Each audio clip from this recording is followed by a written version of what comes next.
அனைத்தும் உணர்ந்த தாங்களே என்னுடைய கடமையை செய்ய விடாமல் இப்படி தடுத்து நிறுத்தலாமா என்று முறையிட்டது ராஜநாகம்.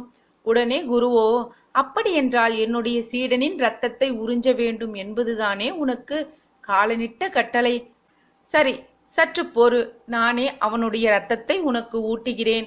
அதை உறிஞ்சியதும் நீ உன்னுடைய கடமையை செய்துவிட்ட பலனை பெறுவாய் என்று கூறி ஒரு சிறு கத்தியை எடுத்து குருவோ அந்த சீடனின் கழுத்தில் வைத்ததும் ரத்தம் வரும் அளவுக்கு ஆழமாக கத்தியை வைத்து கீறினார்.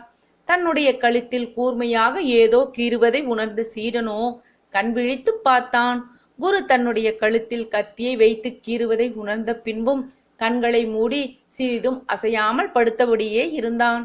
சீடனின் பல துளி ரத்தத்தை எடுத்து குரு அந்த ராஜநாகத்திற்கு ஊட்டிவிட்டார். ராஜநாகமோ, குருவின் சாபத்திற்கு நாம் ஆளாகாமல் நம் கடமை நிறைவேறியதே என்று